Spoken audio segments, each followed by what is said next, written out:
Microphone check 1 2 1 2. Microphone check 1 2. What it do? What the business is? Welcome to another episode of the MDX Radio. I am your host, Mr. Maurice Prophets, and we are back. We are back. We took a little bit of a radio break. It was like what, 2 weeks? Yeah. Something like that. You know, we were kind of looking at the calendar, and we kind of figured that, you know, ain't nobody, you know, if the way how it went, if we went on last week, then we do our skip a week, and then we go on next week. But we're like, you know, nobody's gonna be like listening around Thanksgiving, you know, on the Wednesday before Thanksgiving. What they call that Black Wednesday, when everybody go out to the clubs, go out to the bars, and everything like that.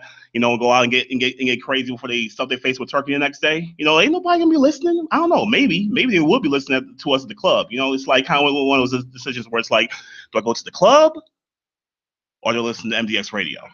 Do I go get crazy tonight or do I listen to MDX Radio? I don't know. You know, so we're like, you know, we didn't want to put that kind of pressure on people. So we're like, we'll change it up. MDX fix tonight. Go out to the club next week. And while you are, you know, recovering from your Black Wednesday and from your turkey and, you know, from your dressing and from your sweet potato pie all week, you can recover with us the next week after that. So, you know, we looking out.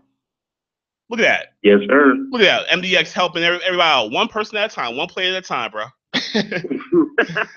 For real. Speaking of feasts, man, I saw your Instagram post the other day, dude. Y'all threw down on Sunday. We always do that when it's like we were celebrating my grandpa's life and his death anniversary, and so for sure we did it the only way we knew how, which was with food, obviously. Yeah. I mean, we had little roast pig action and just a bunch of like Vietnamese food, nothing too crazy, but yeah. I almost lit the screen on my phone looking at that on Instagram, man. Y'all had like platters of shrimp and I saw some egg rolls. I saw some did y'all have the roast pig though? Yeah. Y'all had the roast pig? Yes, sir. Oh man. I'm telling you, seriously, on everything, I'm about to fly out there for one of those one year. Cause do it. I'm not playing, and I'm just fair warning. People may not get a plate if I'm there. There'll be plenty of food.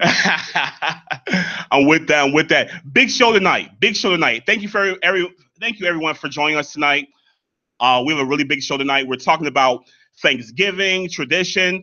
But the one big thing, you know, that kind of like parallels with our show when it comes to Thanksgiving tradition, actually 2 words. Survivor Series. And this Sunday on the WWE Network is going to be the 2017 Survivor Series. I don't even know what annual number this is anymore because I lost track. I know Survivor Series is the second oldest pay-per-view with WWE, right? Yeah, I think it's like 31, I want to say. Okay.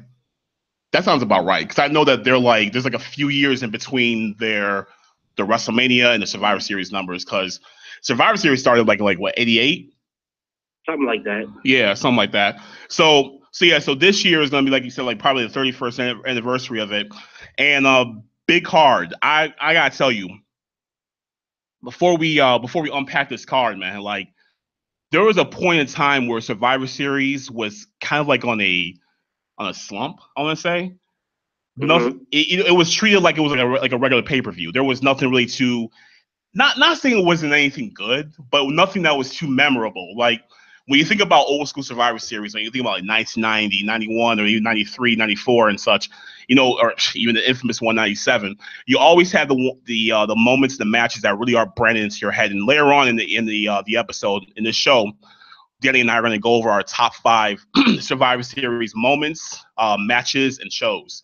So, and I'm pretty sure some of those old ones are going to be on the list, but some of the new ones may be on there.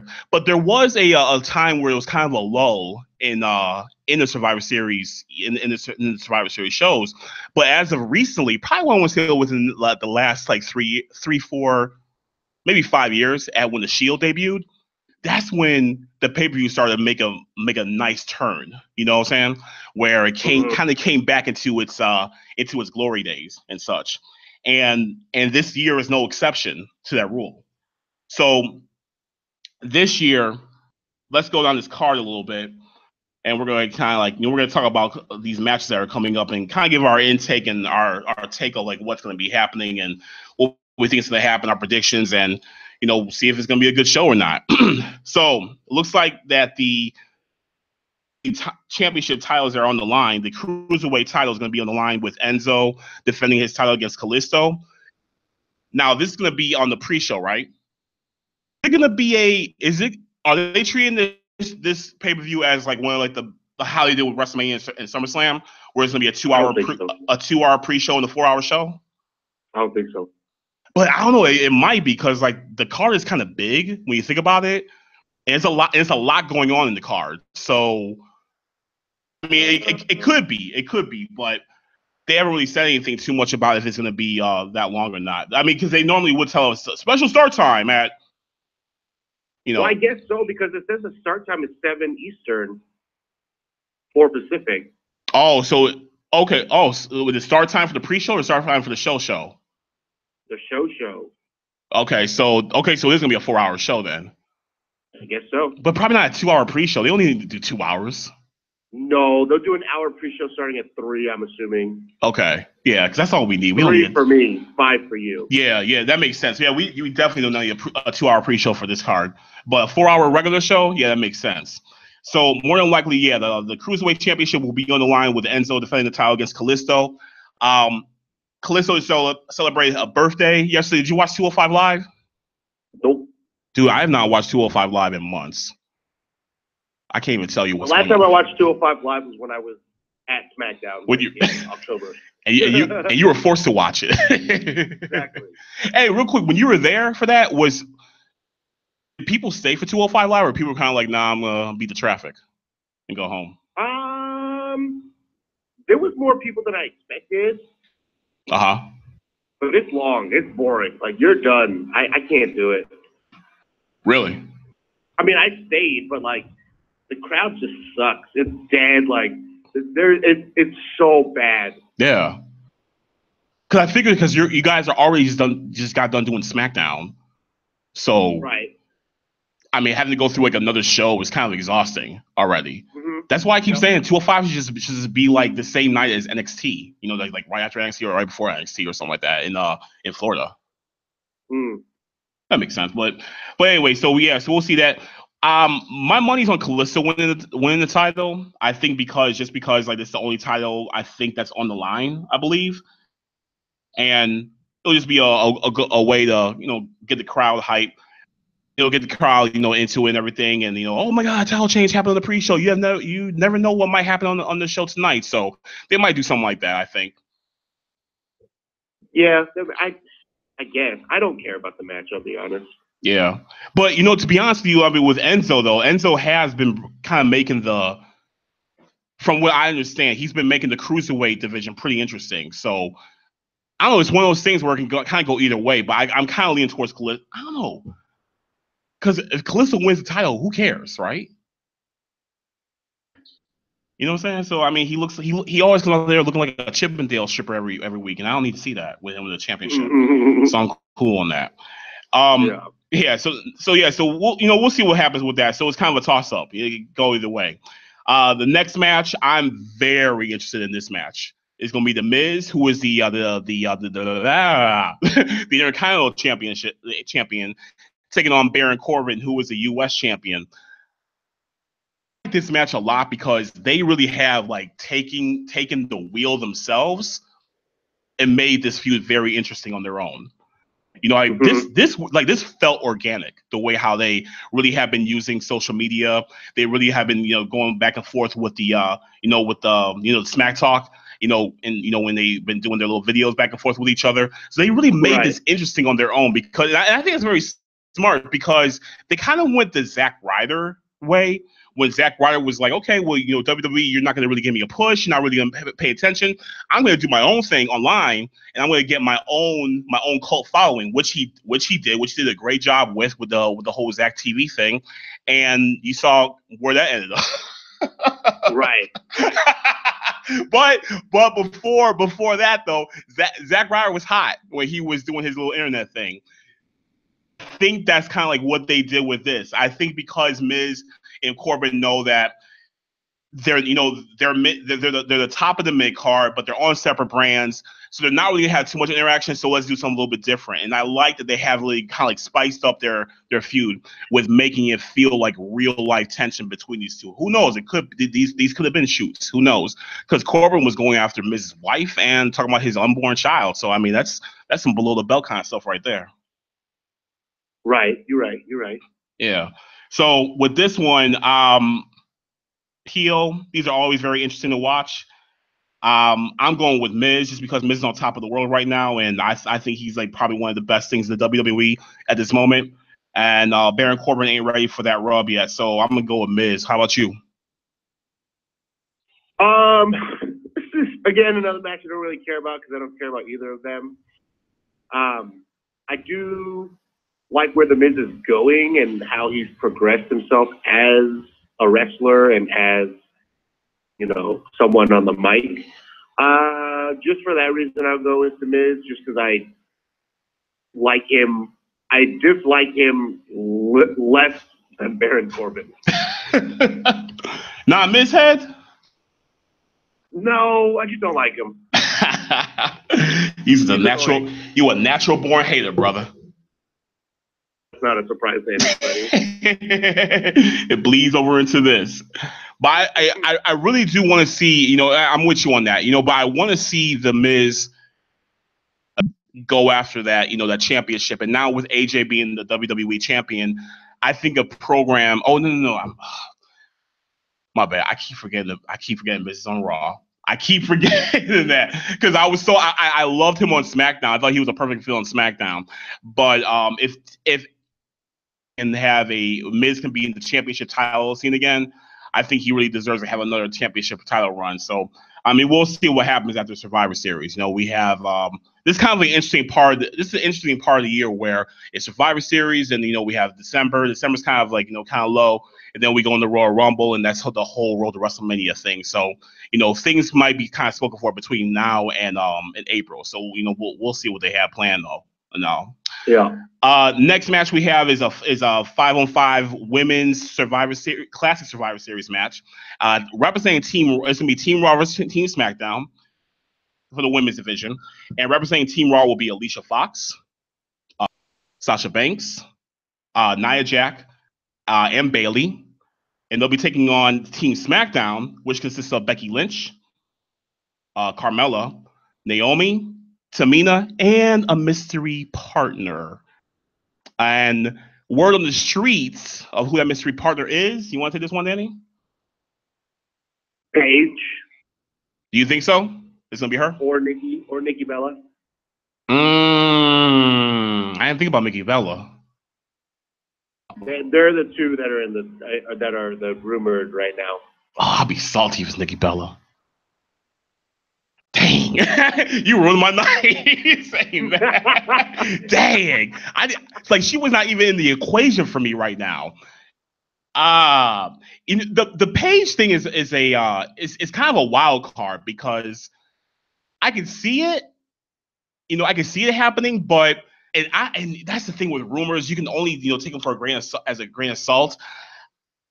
It just seems like she's more of it seems like what I've been reading online, she's more of a problem than she is an asset. And right. I don't know if like WWE might be looking at that as like, you know what, maybe we might want to revisit this whole Paige on the roster kind of thing, or, you know, and I read something the other day that she was actually backstage at Raw, that she really was there. And that's the thing, like, you can never tell with rumors, bro. And they're saying that because she posted some picture on Instagram with her and Alicia Fox, and from what I understand, correct me if I'm wrong, but I guess because she kind of gave it away that she was there, that's why they pulled back on her coming out. Is that true? That's what I saw. Who knows? Yeah, and that's the thing. They would call someone up from NXT, but I don't think anyone's ready yet. Right. What about if push come to shove, bringing back a legend like Lita? Is that a possibility?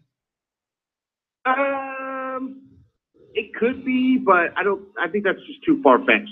The only, maybe you bring in whoever wins the NXT Women's title on Saturday. Ooh. Oh yeah, we ain't talk about War Games yet. We like Kyrie Sane, Peyton Royce, or whatever her name is. Yeah. Whatever. Who else is in that match? Ember Moon. Ember Moon, yep, my girl Ember. And Nikki Cross. You could bring one of them up just for the night. That won't hurt. I mean, they're already there. They're already in town. So yeah, that could be real cool. And they could they could hype that up. That could be something very different as well too. So I mean, we'll see. Overall though, I love when they do mystery opponents, like mystery partners. Just because it just leaves that element of, just that element out there as far as you just don't know. It could be anybody, keeps you guessing and everything. So it's gonna be fun to see who that fifth lady is that comes out. I'm going with Team SmackDown for this match. I'm gonna go with Team Raw. Who are your survivors? Asuka? Dude, okay. Now that I keep thinking of it, they're going to bring up someone from NXT so that because Asuka's fought all of them. Oh, good point. Yeah, because she has history with everybody. Oh, Ember Moon? If they brought Ember Moon up there, and Ember Moon and Asuka were in the ring together at Survivor Series, that would be fire. I'm going to go with that. That would be fire. Would be cool with that too.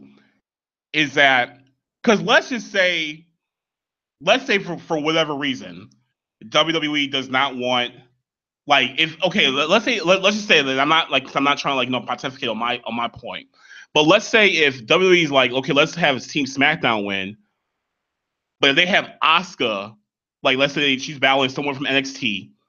They could do a double count out. They could do a draw or whatever. So this way, Asuka's eliminated, Team Raw loses, and Asuka at the same time is protected in terms of her record and everything.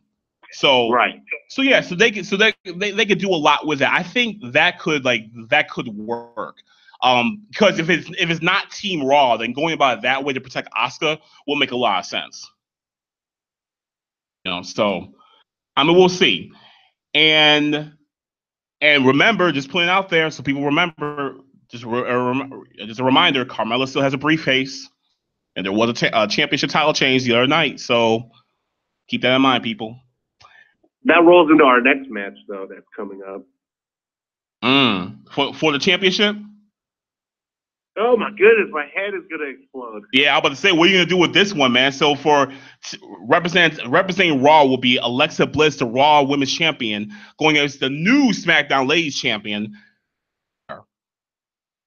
Champion versus champion, not title for title. Nope. But yeah, I'm asking you, what are you gonna do with this one, bro? These are your boo-boos. Double count out. Double count out. Draw. Time will expire. They wrestle to a draw. So the logical person in me says Charlotte Flair because she's significantly better than Alexa Bliss. Right. Across the board. Right. On the mic, in the ring, just everything.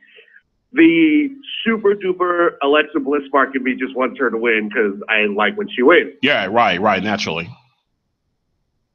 The thing I can think of is Carmella cashes in. That's going to be interesting, man.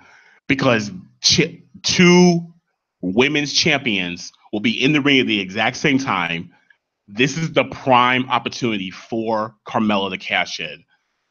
And then it'll be the whole, wait, who's she cashing in on? She cashing in on Charlotte? She cashing in on Bliss? Cashing in on. That's going to make a really good moment right there.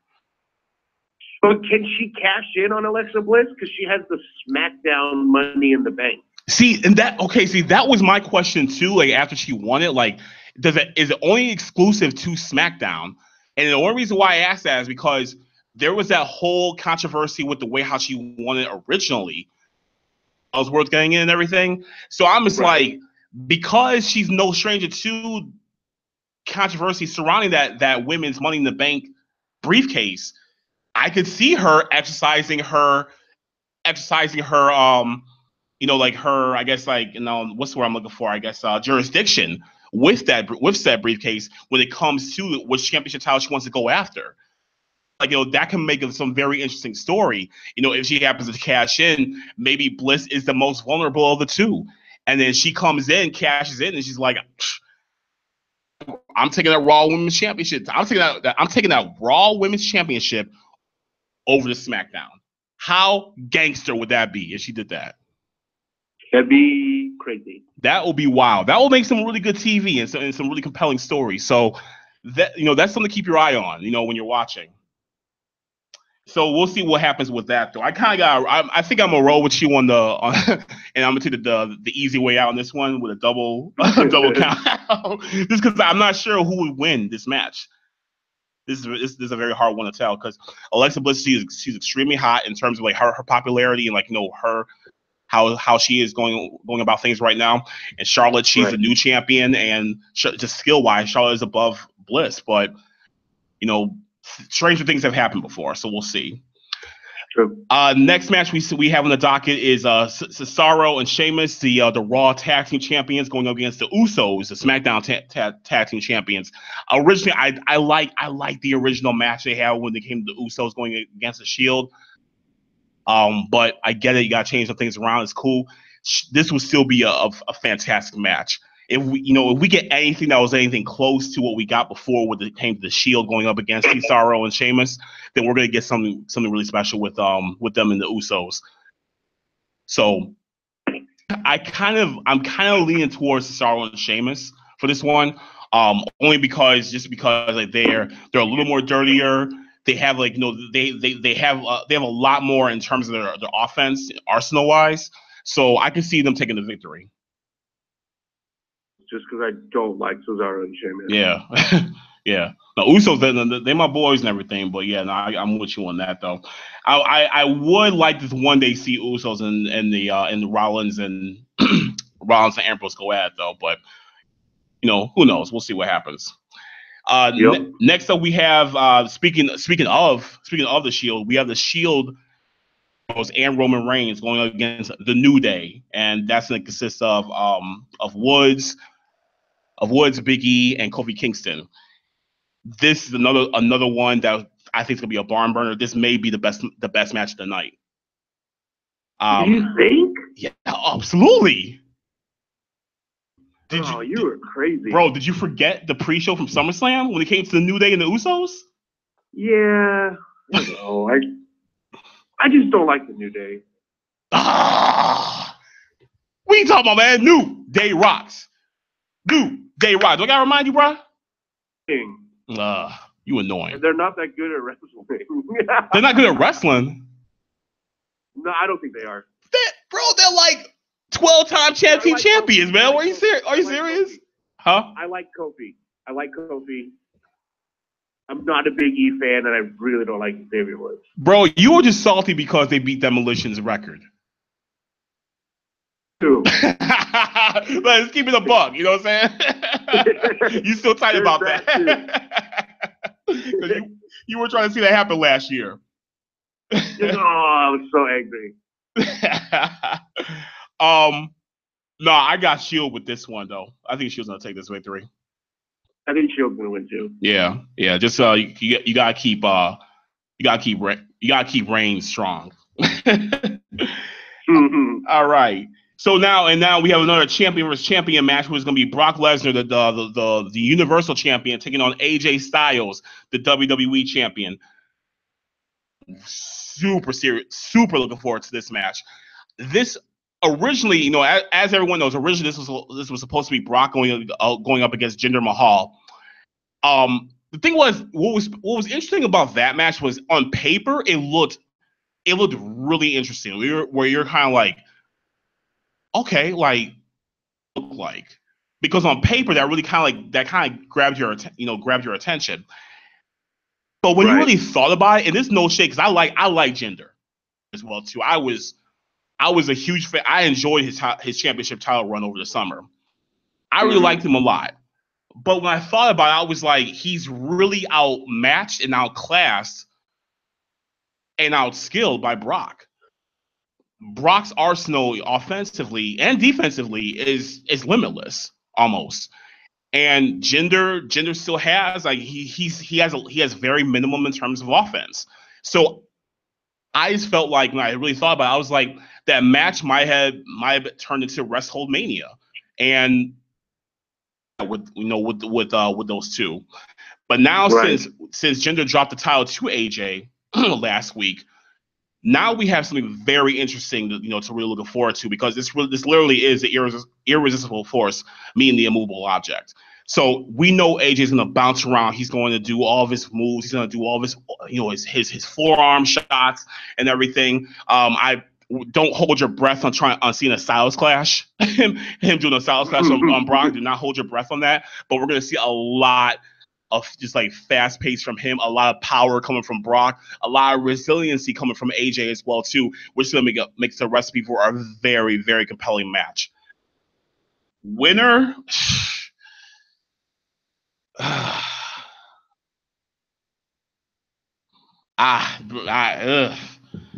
It's hard for me to put my finger on the winner for this one. I might have to take the fifth on this one. As Dave Chappelle would say, the fifth.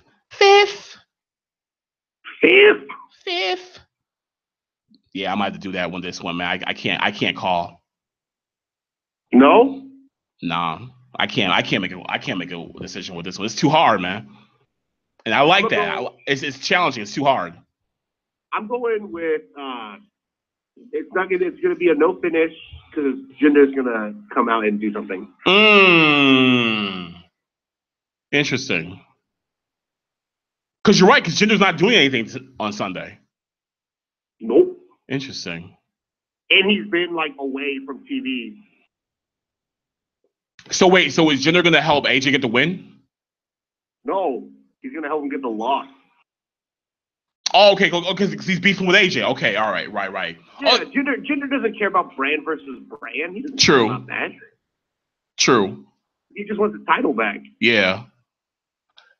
Okay, yeah. I saw someone actually, kind of makes say something about Jinder might get the belt back later on as well too. So that will be a good way to set up a rematch for them too. Yeah. Hey, real quick, when's Starrcade? Are they doing a Starrcade show? Like that house show that they were going to do? Yeah, but isn't it going to be on the network special? No. It's not going to be on the network? No, it never was. Oh, weak.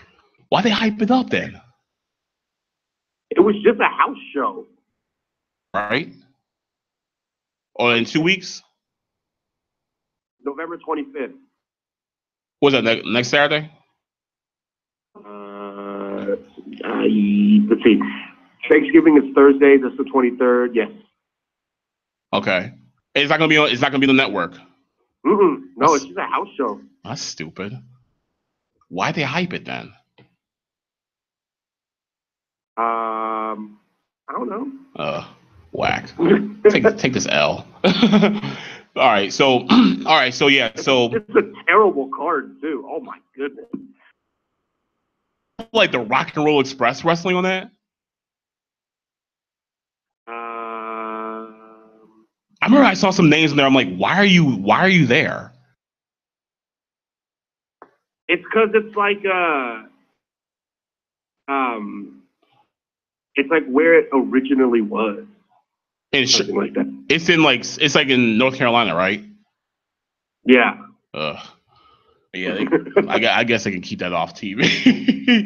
It's gonna be at the oh, never mind. We'll talk about that later. All right, so in the main event, we have Team Raw versus Team SmackDown. All of the invasions, after all of the gang fights, after all the mini riots, we finally are coming down to this match. This is something for the OGs right here. I'm looking forward to this. Team Raw consists of Kurt Angle, who's the captain, Braun Strowman, Finn Balor, Samoa Joe, and just announced on Monday, Triple H. And he took over Jason Jordan's spot. Taking on Team SmackDown Live, which is team captain Shane McMahon, Randy Orton, Bobby Roode, Shinsuke Nakamura, and just announced last week, John Cena. So, like I said, this is one for the OGs right here, man. I like they got a lot of they got a little bit of an attitude era, mixed it with a little bit of ruthless aggression, mixed in with a little modern era, mixed in with a little new era. So this is something right here I'm all in for with this one. I'm interested to see how this is gonna play out.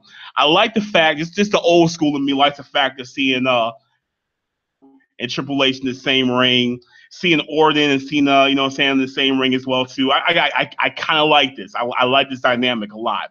Seeing Shane McMahon going up against Kurt Angle, shades of what was that, 2001 King of the Ring. So I'm digging what we're gonna get from this. Nakamura might go up against Finn Balor in this, so that might be kind of cool. Seeing Braun Strowman up against Randy Orton and everything. So we got some good possibilities with this. Did you see that picture with the total ages on all the teams? Wait, I didn't hear you. What you say? Did you see the picture that was going around of the total age of all the teams? Yeah, like no one is under the age of like 35, right? Yeah. Well, Braun Strowman's 34. Yeah, but he's the youngest out of everybody in the ring. Yeah. I didn't know he was that old though. I didn't know Finn Balor was 36. How old is he? Finn Balor is 36. He's 36? Yeah. Oh man. But that's what I'm saying. They look young though. Both of them. They look like they're in like their late 20s.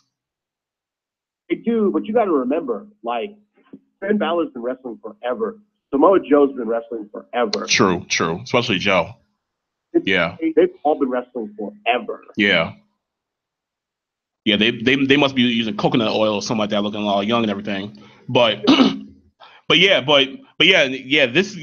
I'm saying. Like, you know, there's a lot of old school guys in this match.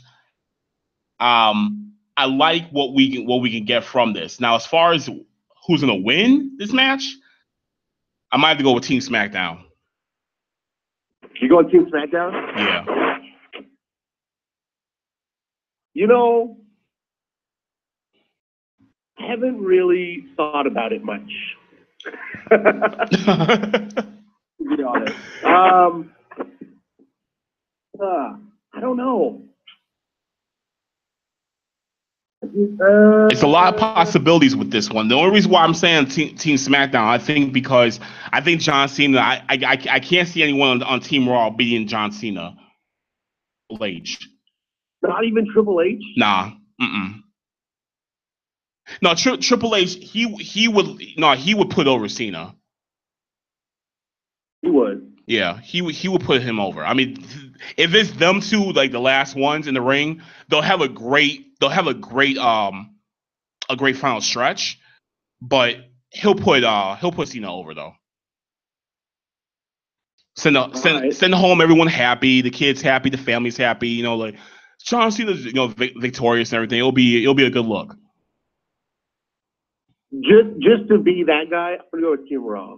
Of course. Of course you would.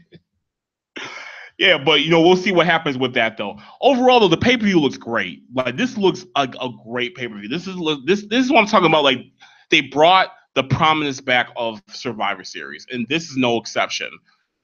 You know what I'm saying? So I'm really looking forward to how this is all playing out. This looks like this reminds me of what was that one pay-per-view, Bragging Rights? This reminds me of Bragging Rights on steroids, basically. You know, there's actually a very interesting Bragging Rights. And actually, even go beyond that. Remember back in WrestleMania 2021, it actually was kind of like a Raw vs. SmackDown kind of feel with some matches. That's what it kind of feels like with this as well, too. So they're kind of bringing that old formula back. And I like the fact that I'm stumped on a lot of these matches. I don't even know what to pick. So it's gonna make it even better. Yeah, makes sense. Yeah. All right. So that's gonna be Sunday. This Sunday, coming on the WWE Network. It will be the Survivor Series 2017. Make sure you tune in. On our next episode, we will be kind of touching on the results of that show. And before we get out of here, we got a few minutes left and everything. We're going to talk about our top 5 Survivor Series moments. Now, this is not limited to just matches. This can be matches, moments itself. It could be the entire pay-per-view, whatever you want it to be. But just like our top 5, memories of what we have, from Survivor Series that really do stand out to us the most. I'll kick it off with my number 5. My number five happened in 2001 Survivor Series when this was Team WWF versus the Alliance. And the pay-per-view is kind of, if you think about it, it's kind of similar to what we're going to see on Sunday, where every match during that Survivor Series pay-per-view really was Team WWF taking on Team Alliance. And if you guys don't remember, the Alliance consisted of wrestlers from both Team ECW and WCW.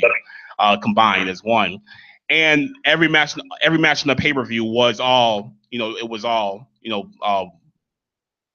versus Alliance. Even the championship titles as well too, where they had the IC champion taking on the US champion and the cruiserweight champion taking on the light heavyweight champion and such. So they did it that way, and whomever won those championship matches actually took the other man's belt. So you had people walking around with 2 belts at the end of the night, which is kind of cool. The pay-per-view overall was memorable to me, but also it was that main event as well too, that really did stand out, where it really was the winner take all, and the stipulation was whomever won had complete control over the company. And the last 2 remaining men in that match was going off the top of my head, it was The Rock representing Team WWF taking on Stone Cold Steve Austin, who was representing Team Alliance at that time, and they ended that match with a great final stretch. I think it lasted for about like 15 minutes. I want to say it was a match, but it really was great. It really was a reflection of why they really dominated the 90s and why they dominated the Attitude Era. And then they just gave us a reminder of like why they are like 2 of the greatest in the ring.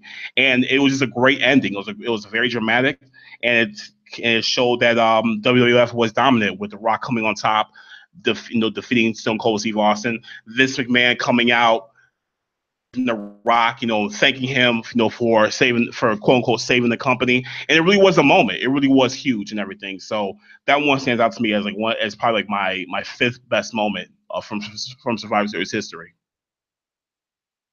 My number 5 is Survivor Series 2002. That was the first time that we saw an Elimination Chamber. Okay. So your Madison Square Garden, you got Triple H, who's the champion, and he's fighting Kane, Chris Jericho, Booker T, Shawn Michaels, and Rob Van Dam. Mm-hmm. It's a match that we'd never seen before. Like right.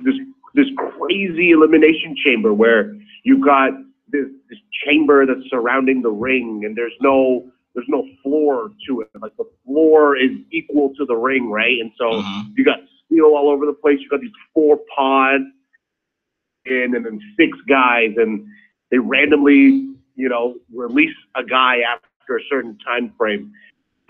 Just crazy, crazy stuff. Now they have a pay-per-view for it, right? They only do 1 match, and it's stupid. Right. It's like a waste, you know what I'm saying? Right. But when the original concept came out, dude, that was unreal. Yeah. I was, I was 16, 17 years old. Like, that was crazy to me. Yeah.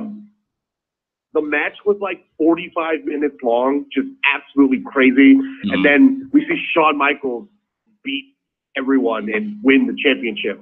Right. So, I mean, just the fact that was kind of the start of something crazy, I'd take that as my number 5. Okay. All right. I'm with you on that. I'm with you. Yeah, no, good call on that. My number 4 is going to go all the way back to 1993. And this is when Owen Hart turned on the Hart family. And this to me stands out because I remember watching this. I was like, wow, how old was I? I was like 11 watching this. I just remember like really thinking that what was happening in the ring was not supposed to be happening in the ring.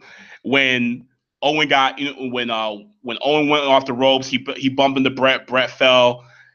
The family was checking on Brett, and then Owen gets pinned by Shawn Michaels in the match.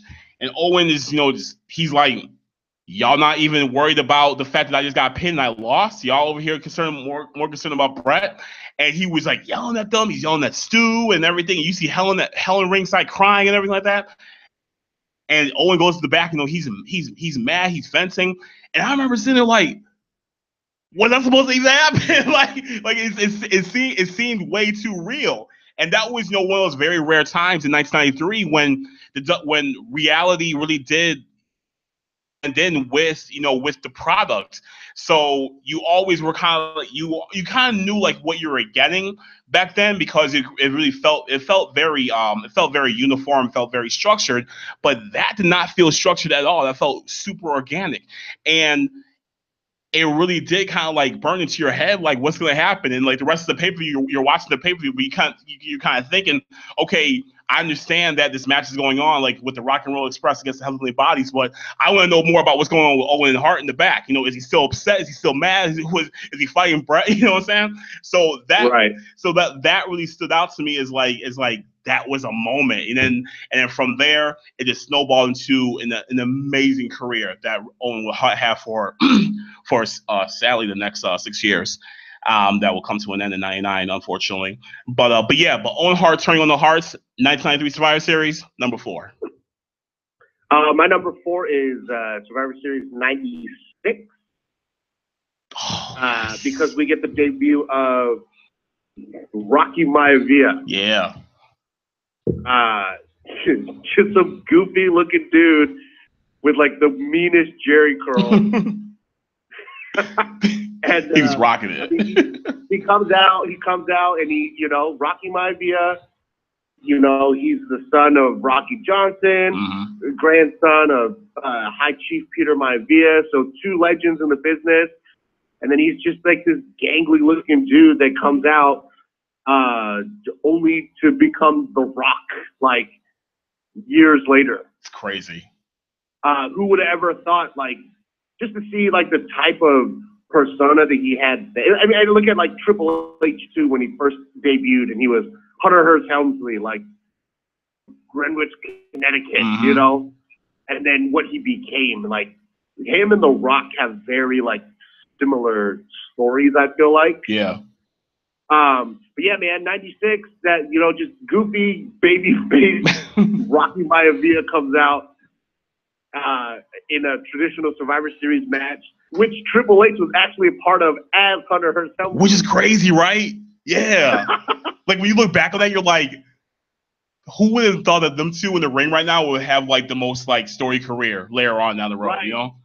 And then, The Rock or Rocky Maivia ends up beating Goldust and Crush, and then wins the match by himself. Solely. Yeah, that's nuts. Yeah. So, yep. Rocky Maivia's debut, 1996. Nice. 4. Nice. I'm going to take a page from your book once again because I thought you were going to say this, but I'm glad you didn't. But my number 3 also comes from 1996. And the main event from 1996 Survivor Series, which was Shawn Michaels against Psycho Sid for the WWF Championship.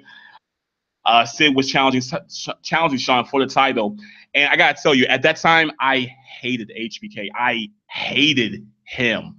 And I only watched the matches because I only want to see him lose. I wanted to see him lose so bad. And I will never forget watching that pay-per-view that night in that crowd in New York, in Madison Square Garden. And New York, New York is always the temperature check of how things are going to be, moving forward with a feud, a match, or whatever. And New York, they were not having it with Shawn Michaels. They had enough of him as well, too. They had enough of the boy toy. They booed him out the arena. And to me, I was not expecting that. And I was like, oh my God, they feeling the way how I'm feeling. You know what I'm saying? And they booing every aspect about Shawn Michaels. And he's doing everything. He's bouncing off the ropes. He's hitting Sid with every hit, every punch, every kick.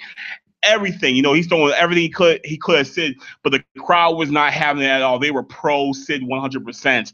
And that moment when Sid hit Jose Lothario with the camera, hit Shawn with the power bomb, 1, 2, 3, the entire arena erupted. I think it was probably like one person that was ringside that like just collapsed because they were upset.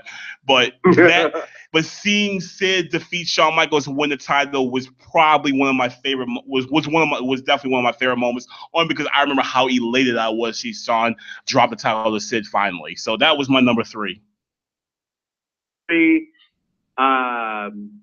Survivor Series 1990.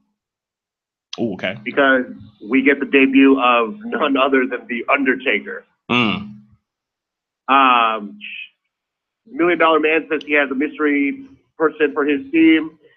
No one knows who it is. And then out comes The Undertaker. Like, the first time we've seen him, like, who is this guy? Yeah. Right? He looked super young when he came out. You know, his attire looked like he just put it together that day. Like, he bought a black shirt and cut it up and stuff. Like, he looked so out of place. Mm-hmm. Only to find out that, like, a year later he's going to win the WWF Championship and then, like, have this crazy WrestleMania streak and, like, become one of the greatest people in the business ever. Yeah. Right.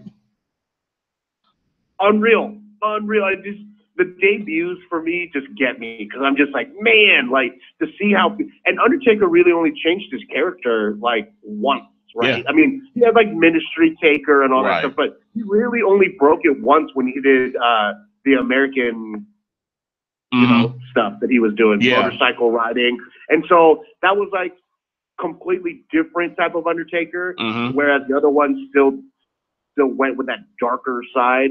But the guy never really changed his character. Right, exactly. You know, which is crazy to me. But yeah, that's the debut. Crazy debut, crazy career. Undertaker, 1990, number 3. And what's crazy is that your number 3 kind of goes into my number 2. My number 2 is Undertaker at 1991. Defeating Hulk Hogan for the championship title. That another example of something that was super outside the box, something that was so unexpected, something that was just like really shocking as well too. Because they had that match in the middle of the card, and when it happened, you know, no one was really expecting that to happen. And what was funny about that, because when you watch the rest of the card after that match, for everything else, because they cannot believe that what they just witnessed. They felt like they witnessed the death of Hulkamania. So that kind of stands out to me. So definitely number 2 is Undertaker defeating Hulk Hogan for the championship title in 1991 Survivor Series. My number 2 is probably your number 1, but is the infamous Montreal Screwjob. It's just one of those things where we still don't really know if it was real or not, right? Yeah. Like, we're 20 years later, and it's like, did that really happen? Right. Bret Hart contract's about to go up. It's known that he's signing with WCW. He's the champion. He's fighting Shawn Michaels. They're in Canada, and then, you know, Shawn Michaels goes for the sharpshooter. Bret Hart's supposed to reverse it, but as he's going to do it, the bell rings and he loses the title. Yeah. Like, that's so crazy. And like, yeah, all the conspiracies and the this and that we've all read, and they even made a DVD about it. I still don't believe the DVD. We definitely have to have an episode where we talk about that. We should probably unpack that whole thing in our next episode. Real quick, because we gotta wrap up. My number 1, really quick, and I'll go into more detail about this at our next episode. Survivor Series 2002 as a whole. I want to go into more detail about why that entire pay-per-view itself was a memorable and was a very important moment for wrestling. But my number 1 is Survivor Series 2002. I will continue that explanation our next episode. Daniel, what's your number 1, real quick? Series 95, because I was there. Oh, okay. That's just nostalgia for me. That was Bret Hart versus Diesel for the title. Man, I was a huge Bret Hart fan. I remember being there with my brother, my uncle, and my dad, Just good times as a little kid watching wrestling, man. But that's why it's my number one. Absolutely, and we'll go into more detail about that as well too, because I want to ask you a few things about that pay-per-view when you were there. On our next episode, we're going to go over what actually happened at Survivor Series this Sunday. We'll unpack that. We'll go into more detail about Survivor Series 2002 and 1995 as well. So we'll probably get into the Montreal Screwjob as well too. Really quick before we get out of here, I want to say a very special thank you to both Earl Winfrey and Wanda B. Thank you very much for letting us, for bringing us on and being our program directors for the MDX Radio. Shout out to our day ones as well too, Johnny Mick, Jan Batista, Teresa Saavedra. Happy birthday to Melissa Ramirez. To Denny's people, Anthony and Kelsey and all of them and everything like that. We thank you guys, Matt Floyd. We thank you guys. We love y'all. Have a great and happy Thanksgiving. Remember, hit us up, MDXpodcast1@gmail.com if you have any questions. Thank you for joining us, and we are out.